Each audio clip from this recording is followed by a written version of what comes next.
chụp sẽ có mấy bạn gần đủ và bạn mà làm ngôi ọt nâu cồn quá ọt hình ọt mòn vừa chạch ngay răng đĩa tầm nạ xa hiện ra chụp là bạn hồng hiện chân chân ra chân đủ ra cú đê ăn nào tầm văn mà làm ngôi ọt nâu cồn quá he từ ngoài từ ba được tổng sự là bạn Oleh rang dia kena narasi hendak sampai dia pada bersam tengah sa jangan tinggal kembang ialah tempat penata kembang berwasit inau kuan hendak kembang kuat sini kayu nasi dihan di boleh aneh oi tang kembang kayu boleh hendak ialah Baik ucapkan cerita heran putri adalah perayaan kembang tim ramban sosok lanjan tầm năm được khai Hendra chúng ta năm ta Hendra Mendang ok ông chỉ là chút là chỉ nào ước mơ hay nào ở chuyện gì cái đừng gọi là chụp xin lỗi đừng mà hạ xa để anh chỉ là nằm đây chỉ là nào ra như vậy ông mình nhiều còn chỉ là môi đây chỉ là nằm đây về cụ nâu và là hành này là chỉ là chuyện đây là chỉ là mòn vôi mình có master mình bước đây đi thầy tháp lên lên như vậy đây chỉ là từ nói chết áp đăng bài vui hen là chỉ là bằng thỏi dầu làm cụ bồn mày bồn mày ông nói ngoài và mày cứ bốc khít cứ chỉ còn xe chỉ là tắt vào ra như vậy đó là bạn thỏi dao làm nó là thỏi dao mà sợ lại mà ở kết quả đi được là cứ bốc khít được là để xin lái đang xin tên nào khai đăng hai quay cụ Việt Nam hai môn kết đấu tầm nào tầm hành trường này chỉ là tầm nào thì kịp trở lại đang mà hạ sai kịp đâu chỉ là tầm mấy trên chỉ là còn nếu chỉ là một điểm rung ngoài ai trước thì nào lo lắng về số chuyện đạt được lo anh bằng đơn chỉ là bằng y u rồi là bằng một lâu ngày tiền hết rồi nhưng bằng bán tiền một bữa ăn lôi tức là tập lôi tập can mà còn chồng thì bằng như là qua là thôn mai thôn ra đấy bài như thế này là mong là làm ngày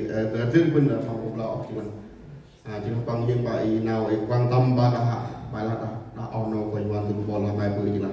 ham plan tất cả chỉ là nào mà quan tâm chỉ là đây chỉ tầm ô được chỉ là cái vấn này đang bằng chỉ là cực mát đang cực kỳ hậu rồi đồng cần đều đúng là một vàng bạc hay là gì người rất là kiểu kịch lao là chỉ là bạn phải đây chỉ là ăn được đấy I want to say thank you for Johnny for coming. I know you came from away. Thank you for coming. Thank you for your time. Cái chuyện mà ai sẽ làm một cái ốc chứ thì nào thì đánh răng mà mai phương hết.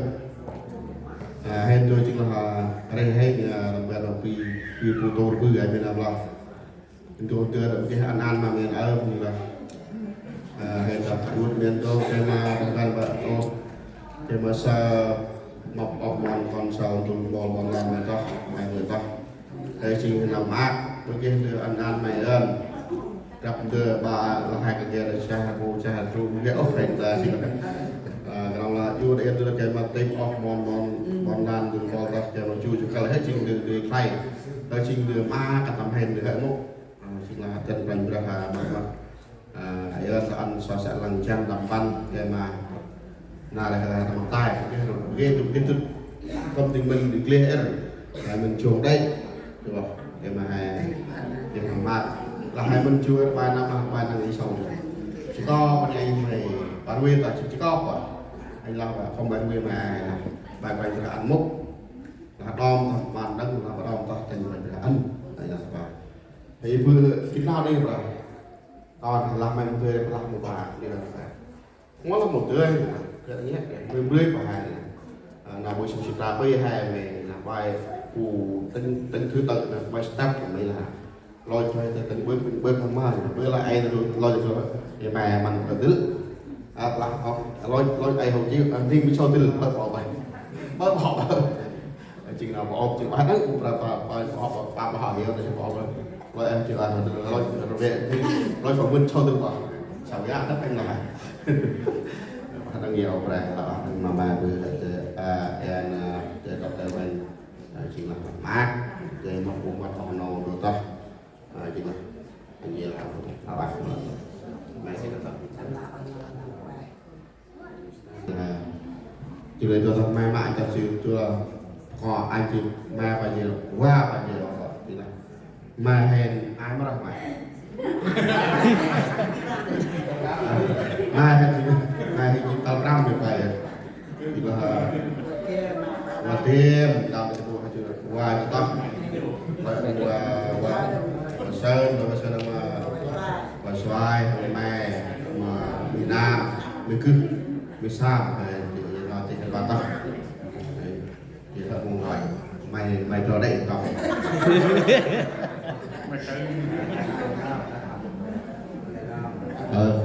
anh coi mai mãi anh Nam tu mai mãi nha chừng là em phạm đi nó cũng anh mà là quên cô bút đã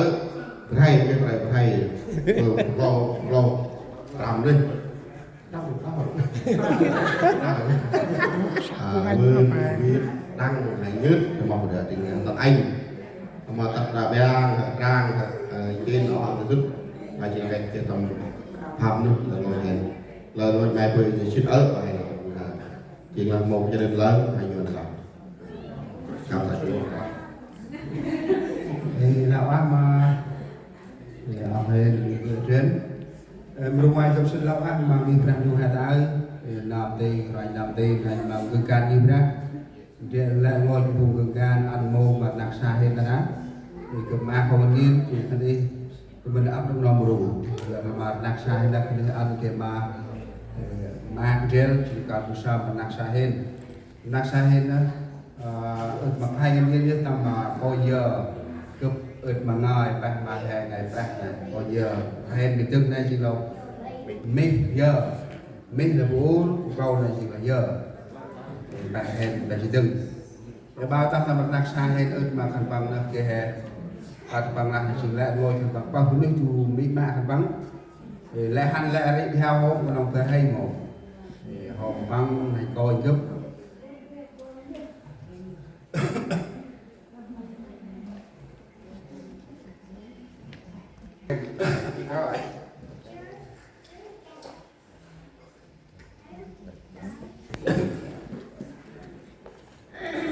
thì sạch chữ ngon thì là coi giờ cái này đóng mặt hay sạch chữ ngon và tụng cái tiệm xa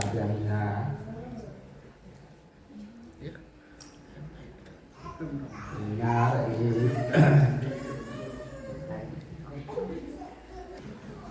cấp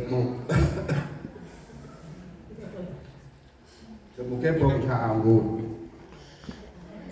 bây giờ cái này chọn khó ao dùng rạch này chân và lò làm tam bốc tam hai thì mấy cái lá vô thì đã giờ mình chân cái này và lò thì lão ăn của anh ra ngắn nhìn thì mà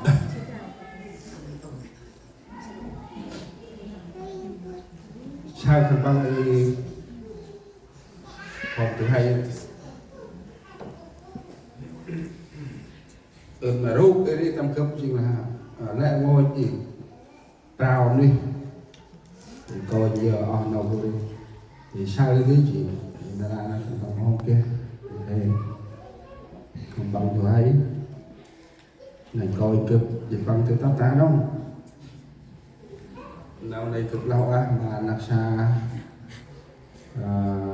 họ hình bị dưới trên thì vừa chúng ta sinh ra cái ích nhân minh bị cơ hội kêu mà kêu môn ta mắc ra một cái ích gì để làm cực môn thứ hành sự Việt Nam thì là sao là lắm người ta nữa thì ta nạc xạo nấu hên là kêu nạc ta là một cái ngoài nữa nạc xa họ hên đừng có Esther thì chân mình tức ra ngôi thì hên ông nó bắt kích đồng thì ông còn không thì chuột nạc xà bằng mít rồi mít chúng là hên ta kẻ tắt phải ông nô còn bằng à và trong nạc xà mòn tầm tư mòn tâm họ tắt rồi mòn tư mấy nhà ôn con nó tức là tâm tức không tầm đây là ba thì nó trình hành bằng nạc xà hay là mít thì mà cầm che thì ông phu che đúng người ta đông là nạc xà vào tâm một cái ta tái cái bằng lần ra trong bao cái nữa thì nơi số được kịch là thì tôi ca đông là nạc xà bài mà nạc xà cũng trên đây nói ông mòn con sao cũng tức không này thì ông bảo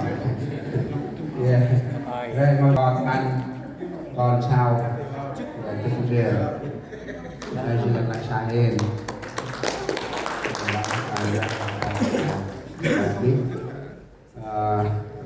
ta đâu có nạc xà phải học vui sang nó ít bắt hết là chỉ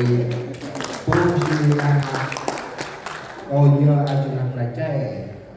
chỉ là trẻ và đến chỉ là mít và nó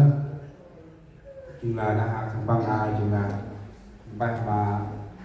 mỹ vô ô bằng côi chỉ là vừa ô bằng trẻ